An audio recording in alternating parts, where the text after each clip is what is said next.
हाँ जी, आज अपन steel start कर रहे हैं। ठीक है, लेक्चर 1 है। तो सबसे पहले बात करें स्टील में जिस कोड को अपन को मेनली पढ़ना है अभी, वो है ये वाला।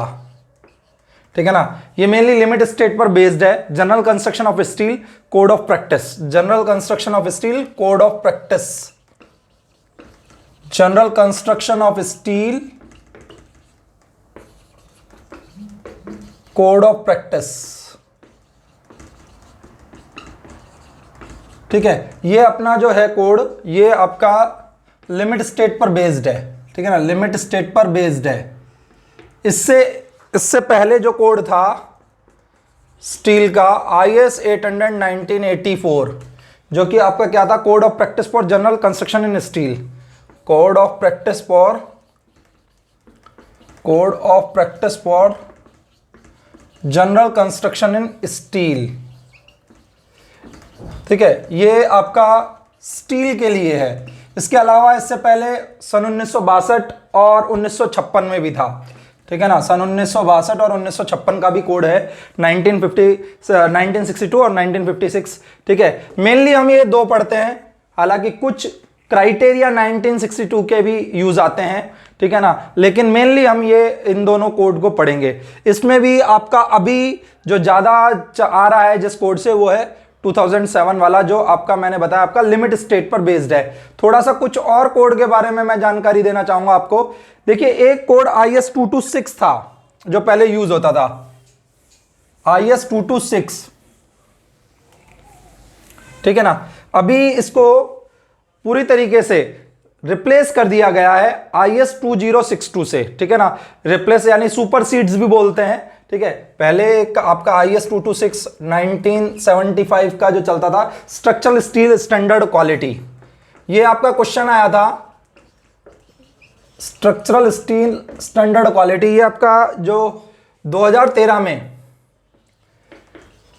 21 दिसंबर 2013 को पेपर हुआ था RSEB का, JEN का, उसके अंदर क्वेश्चन आया था। तो ये आपका ओल्ड कोड है IS 226, अब ये रिप्लेस हो चुका है एक तरीके से IS 2062 से। ठीक है ना, ये रिप्लेस हो चुका है एक तरीके से, IS 2062 से रिप्लेस हो गया है। ठीक है ना, अब ये आपका जो है IS 226 को रिप्लेस करके IS 2062 बता दिया है। और ये steel for general steel structural purpose, steel for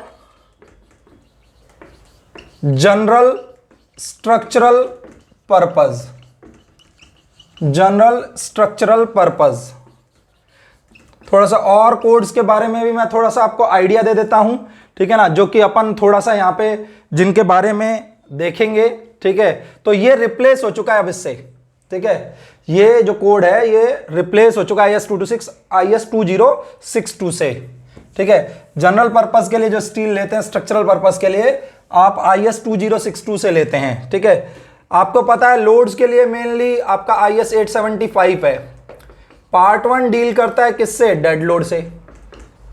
part 2 deal करता है किससे, इंपोज लोड से, या अपन बोल सकते हैं लाइव लोड से। ठीक है ना, आपका आया हुआ क्वेश्चन है SSC का, आपका आया हुआ क्वेश्चन है SSC का, ये इंपोज लोड से डील करता है। पार्ट 3 किससे डील करता है, पार्ट 3 आपका विंड लोड से डील करता है। पार्ट 3 आपका विंड लोड से डील करता है। ठीक है ना, पार्ट 4 किससे डील करता है, पार्ट 4 डील करता है स्नो लोड से। हाँ जी, पार्ट 4 किससे डील करता है, स्नो लोड से। पार्ट 5 किससे डील करता है, सॉरी स्नो लोड। हाँ जी, पार्ट 5 किससे डील करता है, जो स्पेशल लोड्स हैं, special load and load combination, special load and load combination, special load and load combination. ठीक है ना, पार्ट 5 इससे डील करता है, special load and load combination. ठीक है ना, इससे डील करता है। और एक है IS 1893। ठीक है ना, IS 1893, ये किससे है, अर्थक्वेक लोड से। ठीक है ना, अर्थक्वेक जो रेजिस्टेंट डिजाइन ऑफ स्ट्रक्चर होती है, earthquake resistance design of structure होती है, उससे ये डील करता है। तो अपन बोल सकते हैं इसमें criteria for earthquake resistant design of structure, earthquake resistant design of structure, design of structure.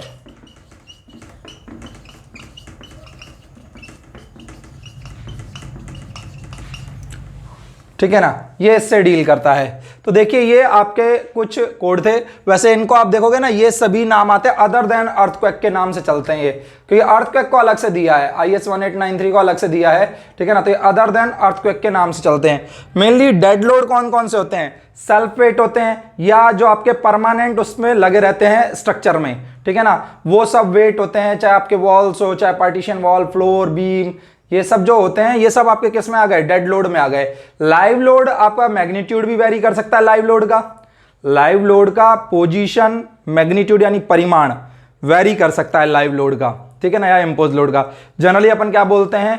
अपन बोल देते हैं लाइव लोड, और या फिर इम्पोज लोड फिक्स नहीं होता। ठीक है ना, यानी वो मूविंग होते हैं। एक general criteria, dead load fix है, और आपका जो आपका इम्पोज लोड है वो फिक्स नहीं है। मूविंग से मतलब ये नहीं है कि कंटिन्यूअसली मूव कर रहा है, लेकिन ऐसे है जैसे मैं बात करूं कि मैं जैसे हो गया, मैं अभी यहां खड़ा हूं, कुछ देर बाद यहां आ गया, ठीक है, या मेरी जगह यहां कोई और आ गया तो उसका वेट चेंज हो गया। तो इस तरीके से आपका रहता है, ठीक है ना, इम्पोज लोड। ठीक है, और आपको एक चीज और आपको अभी थोड़ी देर में आएगा, एक है मेन मेंबर, एक है सेकेंडरी मेंबर। जो मेन मेंबर होते हैं ना, वो स्ट्रक्चरल मेंबर होते हैं जिनका प्राइमरी रिस्पॉन्सिबल होते हैं कैरिंग और and distributing the applied load.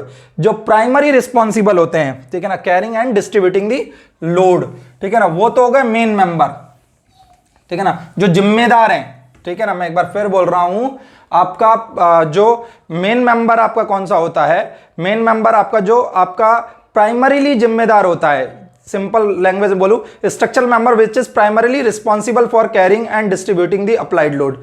Structural member which is primarily responsible for carrying and distributing the applied load, वो आपका हो गया मेन मेंबर। सेकेंडरी मेंबर कौन सा हो गया? Secondary member is that which is provided for stability and restraining. ठीक है ना, स्टेबिलिटी और restraining the main member from buckling और similar mode of failure. Buckling से रोक रहा है या इसी तरीके कोई फेल्योर से रोक रहा है। ठीक है ना, तो वो सेकेंडरी मेंबर हो गया। ठीक है, वो किसके लिए हो गया सेकेंडरी मेंबर? आपका स्टेबिलिटी के लिए हो गया। ठीक है ना, एक तरीके से स्टेबिलिटी के लिए हो गया आपका सेकेंडरी मेंबर। ठीक है, आगे बढ़ते हैं, अपने पास लोड कौन कौन से आ गए? डेड लोड आ गया, इम्पोज लोड आ गया, विंड लोड आ गया, अर्थक्वेक लोड आ गया। यहां पे स्टील के हिसाब से बात करें, इरेक्शन लोड आ गया, और सेकेंडरी इफेक्ट आ गए। सेकेंडरी इफेक्ट किस किस की वजह से है? टेम्परेचर है, श्रिंकेज है, क्रीप है। ठीक है ना, तो ये सब आपके सेकेंडरी इफेक्ट के हैं। तो एक बार टाइप ऑफ लोड्स, भैया मैं अभी थोड़ा सा IS 800 1984 के बारे में थोड़ा सा एक बार डिस्कशन चल रहा है, बेसिक जनरलाइज डिस्कशन चल रहा है। ठीक है ना, तो अपन उसको पढ़ रहे हैं। तो टाइप ऑफ लोड्स, कौन कौन से लोड्स हम पढ़ रहे हैं? Dead load, impose load, dead load, फिर इसके आपका IS 800 1984 के अकॉर्डिंग इनके कॉम्बिनेशन आपको बताऊंगा क्या क्या कॉम्बिनेशन रहते हैं। Dead load, impose load, dead load, impose load. तीसरा है आपका विंड लोड। ध्यान रखना, विंड लोड और अर्थक्वेक लोड एक साथ कंसीडर नहीं होते, साइमल्टेनियसली नहीं होते। आइदर विंड और अर्थक्वेक, जो भी आपका क्या दे, मैक्सिमम स्ट्रेसेस दे या मैक्सिमम इफेक्ट दे। ठीक है ना, अर्थक्वेक लोड। आपका अगला है इरेक्शन लोड,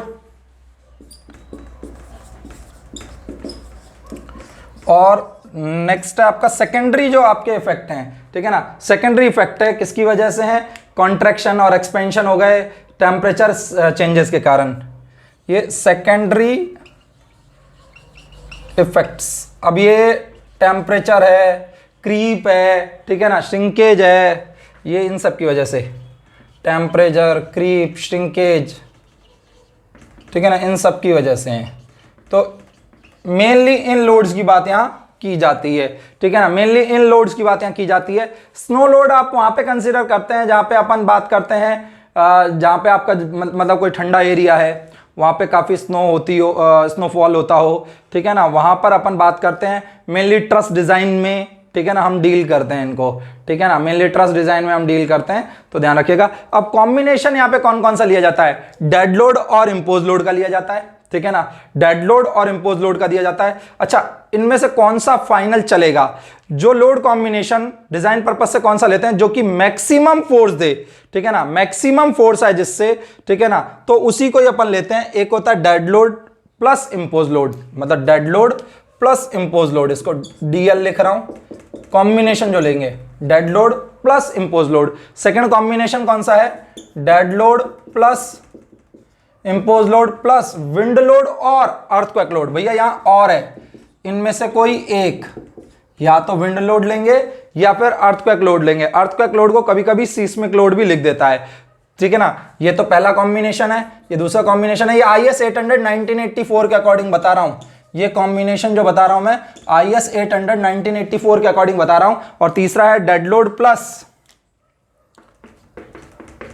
विंड लोड और अर्थक्वेक लोड, विंड लोड और earthquake load, dead load plus wind load और अर्थक्वेक लोड। तो ये आपके पास कॉम्बिनेशन बैठ रहे हैं लोड्स के, ठीक है ना। अगर क्रेन लोड वगैरह है तो उसको भी इफेक्ट को, उसके इफेक्ट को भी शामिल किया जाता है, लेकिन ध्यान रखना विंड लोड या अर्थक्वेक लोड में से कोई एक लिया जाएगा, दोनों को साइमल्टेनियसली कभी भी नहीं लिया जाता, ठीक है। और आपका जो इफेक्ट ऑफ क्रेन है वो इंपैक्ट लोड के अंदर कंसीडर होता है। और आपको मैं बता देता हूं, वहां पर जब आप गैंट्री गर्डर के लिए बात करते हैं ना, एक क्वेश्चन मैंने देखा है कई जगह पूछा जाता है, गैंट्री गर्डर में आपका वर्टिकल लोड्स की भी बात होती है, हॉरिजॉन्टल लॉन्गिट्यूडनल की भी बात होती है और लेटरल की भी बात होती है।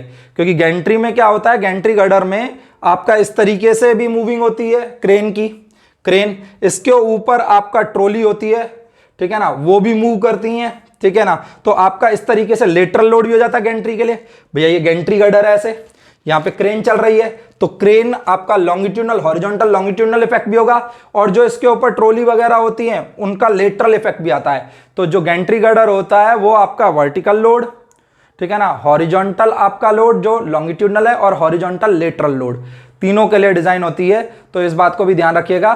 तो ये आपका गैंट्री के हिसाब से मैंने बताया था। अब अपन मेथड ऑफ डिजाइन को 3 हिस्सों में बांटते हैं, सिंपल, सेमी रिजिड डिजाइन और fully rigid design. Simple, semi rigid design और fully rigid design.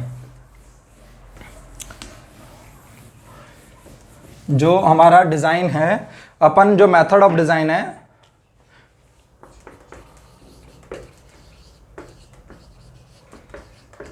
Method of design है, ये हमारा सिंपल है, simple design, semi rigid design और रिजिड, फुल्ली रिजिड डिजाइन। एक, दूसरा सेमी रिजिड डिजाइन, और तीसरा है fully rigid design, fully rigid design. भैया सबसे ज्यादा इकोनॉमिकल होता है ये fully rigid design, fully rigid design.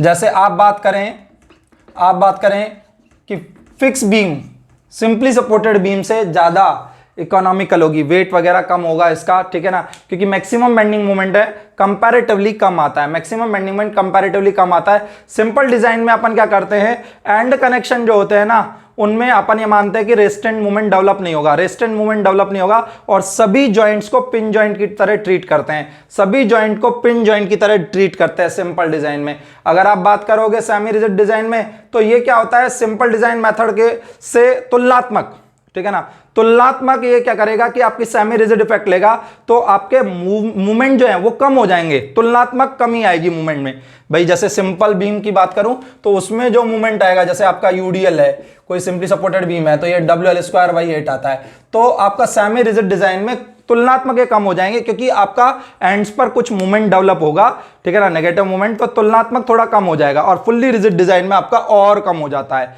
ठीक है ना। तो इस तरीके से आपका रहता है। तो ये आपकी पूछा जाता है कि फुल्ली रिजिड डिजाइन जो है, सॉरी मैंने इसको दोबारा लिख दिया, ये आपकी इकोनॉमिकल है, ठीक है ना। फुल्ली रिजिड डिजाइन कैसी है, इकोनॉमिकल है, ठीक है ना, फुल्ली रिजिड डिजाइन कैसी है, इकोनॉमिकल है, ठीक है ना। तो ये क्वेश्चन पूछा जाता है, इस बात को ध्यान रखिएगा। एक और बात आपको मैं बताना चाह रहा हूं, यदि आपके पास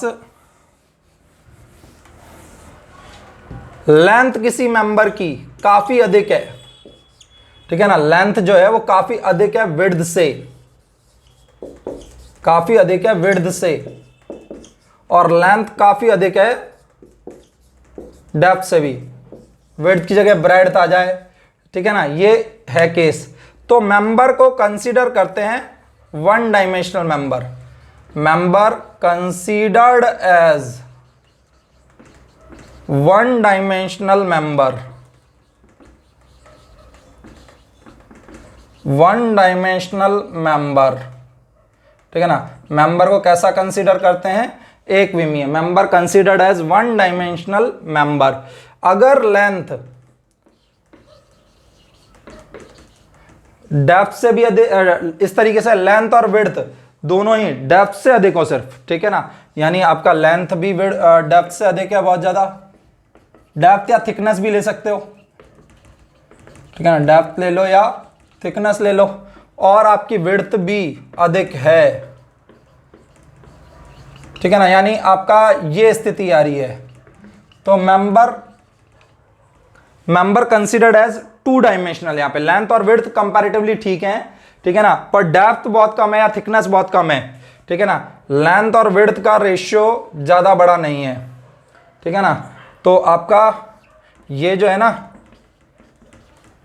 not very large, not large, ठीक है, ऐसा जो है टू डायमेंशनल मेंबर कंसीडर होता है, कंसीडर होता है भैया, है नहीं, कंसीडर्ड एज, ठीक है ना, member considered as two dimensional. ये क्वेश्चन आपका है आर अगोर में, member considered as two dimensional member, member को टू डायमेंशनल मेंबर की तरह कंसीडर करते हैं, टू डायमेंशनल मेंबर की तरह कंसीडर करते हैं, ठीक है। अगला जो है आपके पास स्लेंडरनेस रेशियो के क्राइटेरिया, मैं एक इंट्रोडक्टरी पार्ट आपका कोड का दे रहा हूं, ठीक है ना, आपके पास पूरा एक इंट्रोडक्टरी पार्ट आज आपको मिल जाएगा, ठीक है ना। जिस तरीके से कोड ने कुछ क्रम डिसाइड कर रखा है, उसी हिसाब से क्रम में जो जो इंपॉर्टेंट बातें हैं वो मैं आपको बताता चल रहा हूं, जिस हिसाब से कोड ने क्रम डिसाइड कर रखा है।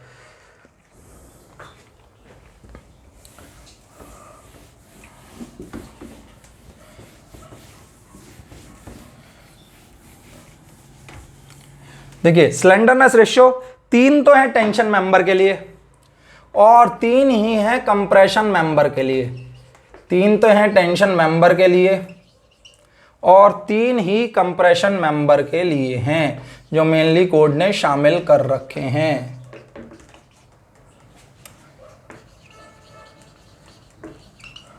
ठीक है, मैं पहले वैल्यू लिख रहा हूं ताकि आपको याद करने में आसानी हो। 180, 350, 400, 180, 250, 300। अब ध्यान से सुनना है आपको, ध्यान से सुनना है आपको। देखिए सबसे पहले टेंशन मेंबर के हिसाब से बात कर रहा हूं मैं, सबसे पहले टेंशन मेंबर के हिसाब से कर रहा हूं। A tension member which is in which a reversal stress, ठीक है ना, रिवर्सल स्ट्रेस जो है उसकी बात कर रहा हूं। A tension member in which a reversal of direct stress due to load other than wind और सीस्मिक फोर्स, मतलब टेंशन मेंबर है उसमें रिवर्सल स्ट्रेस आ रहे हैं लेकिन विंड और अर्थक्वेक के कारण नहीं है ये, ठीक है ना। रिवर्सल स्ट्रेस आ रहे हैं मेनली, ये किसमें होता है, मेनली आपका जो मूविंग लोड आते हैं ट्रसेस में, वहां पे क्या होता है, स्ट्रट और टाई की पोजीशनिंग चेंज होती है, ठीक है ना, बदलते हैं लोड के हिसाब से, वो बदलता है, किसी में टेंशन आती है फिर किसी में कंप्रेशन हो जाती है, वो लोड के हिसाब से बदल जाती है कहानी। तो मैं फिर बोल रहा हूं, a tension member in which a reversal of stress due to load other than wind और सीस्मिक फोर्सेस। अब मैं एक एक को लिख देता हूं ताकि आपको ध्यान रहेगा, टेंशन में क्राइटेरिया है और उसमें कंप्रेशन में ये क्राइटेरिया है। तो एक बार मैं लिख रहा हूं, टेंशन मेंबर इन विच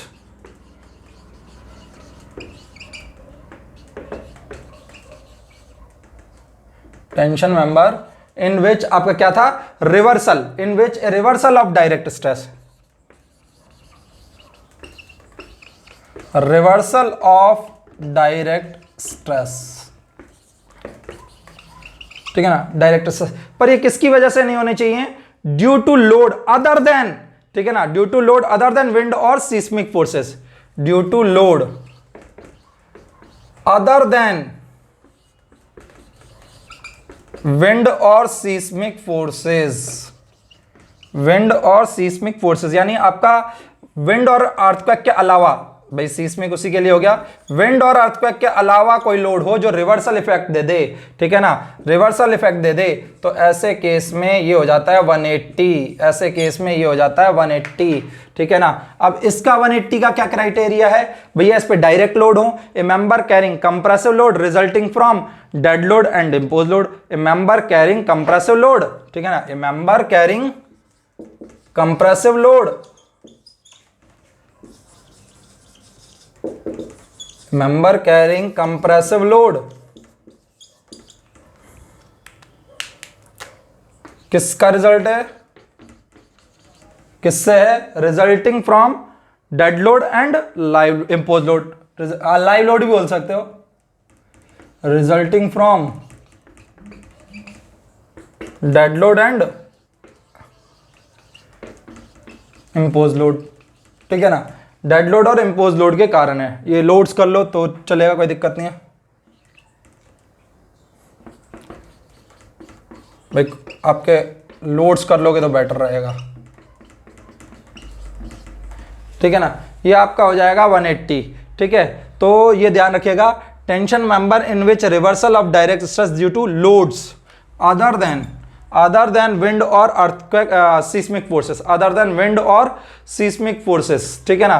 तो ये तो आपका आ जाएगा 180, और ये भी आपका है जो डायरेक्ट आ रहे हैं डेड लोड और लाइव लोड, किस पे, कंप्रेशन मेंबर पे जो आ रहे हैं, ठीक है ना, तो वो आपका जो है 180 आ जाएगा। तो ये हुए 180 के क्राइटेरिया। अगला, अगर आपका टेंशन मेंबर पे विंड लोड और अर्थक्वेक लोड है तो 350, और कंप्रेशन मेंबर पे विंड और अर्थक्वेक लोड है तो 250। अगर टेंशन मेंबर पे विंड और अर्थक्वेक लोड है तो 350, और कंप्रेशन मेंबर पे अगर विंड और अर्थक्वेक लोड है तो 250, इस पे 350, इस पे 250। तो अब ये करते हैं अपन, ए मेंबर कैरिंग, ठीक है ना, a member normally acting as a tie in roof truss और bracing system subjected to possible reversal of stress resulting from the action of wind और अर्थक्वेक फोर्स। तो आपका क्या है, मैं सिंपल बात लिख दूं, ठीक है ना भाई, टेंशन मेंबर में सिंपल बात लिख दूं, पूरी डिटेल में लिखने की बजाय सिंपल बात लिख दूं। टेंशन मेंबर ही हो गया जो टाई और ब्रेसिंग सिस्टम जो होते हैं, तो ये टेंशन मेंबर है जिसमें आपके विंड और अर्थक्वेक लोड लग रहे हैं। पॉसिबल जो रिवर्सल स्ट्रेस है इसमें, पॉसिबल जो रिवर्सल ऑफ स्ट्रेस है वो किसकी वजह से, विंड और अर्थक्वेक लोड की वजह से। Possible reversal of stress due to wind और earthquake load, due to wind और अर्थक्वेक लोड, विंड और अर्थक्वेक लोड के कारण जो पॉसिबल रिवर्सल है, ठीक है ना, पॉसिबल रिवर्सल ऑफ स्ट्रेस है, यहां पे ये 350, और कंप्रेशन मेंबर में जब बात करेंगे तो ये हो जाएगा 250। तो member subjected to compressive force resulting from wind और अर्थक्वेक फोर्स, ठीक है ना। तो कंप्रेशन मेंबर में, अगर कंप्रेशन मेंबर में सिंपल बात लिखो, कंप्रेशन मेंबर में अगर आपका स्ट्रेस जो है, ठीक है ना, अगर आपका जो स्ट्रेस है वो किस की वजह से है, विंड और अर्थक्वेक लोड की वजह से है,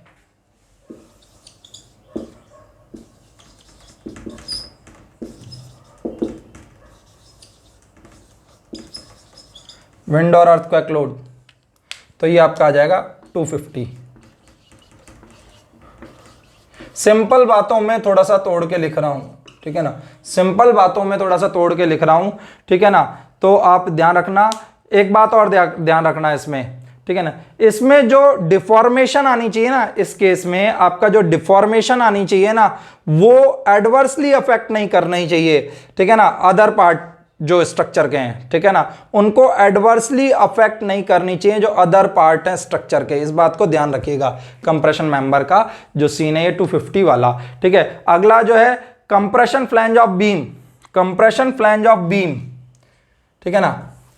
और लास्ट आपका कोई भी tension member other than pre tension member, तो कोई भी टेंशन मेंबर तो यहां आ गया, tension member other than pre tension member, other than pre tension member. भैया ये सब क्वेश्चन पूछे जाते हैं, तो ये आपका होता है 400 टेंशन मेंबर जो है। और जो आपका कंप्रेशन फ्लैंज ऑफ बीम होती है, कंप्रेशन फ्लैंज ऑफ बीम हो गई 300।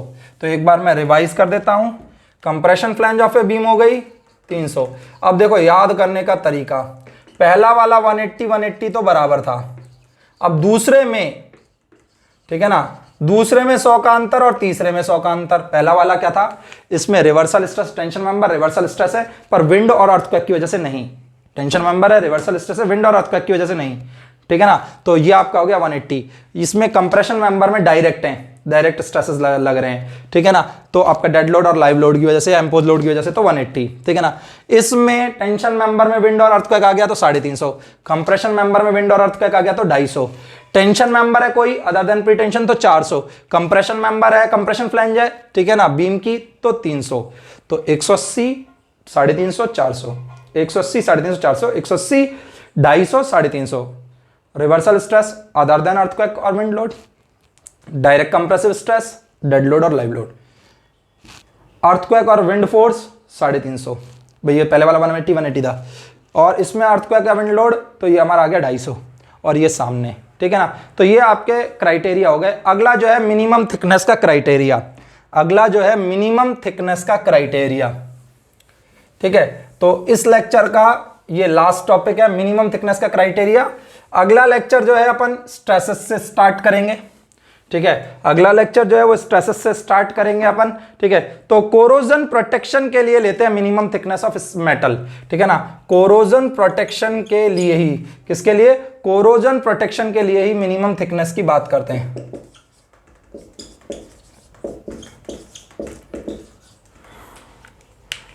मिनिमम थिकनेस ऑफ मेटल,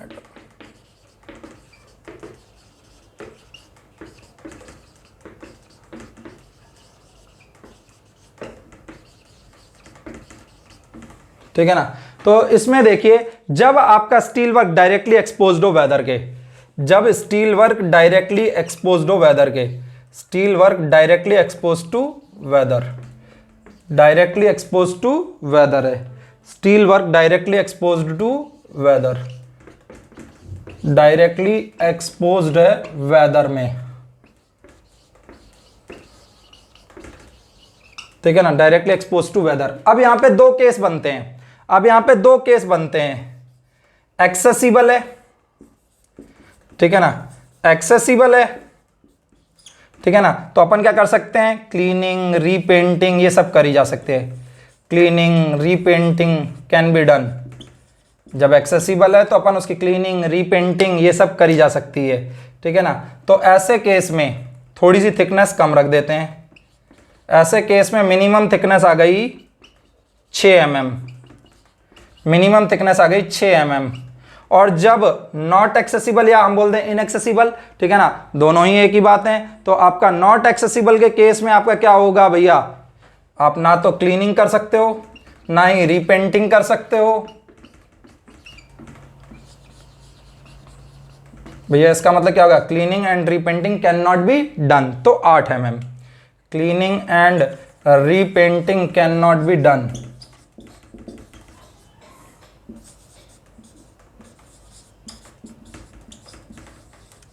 तो ये हो जाएगा 8 mm,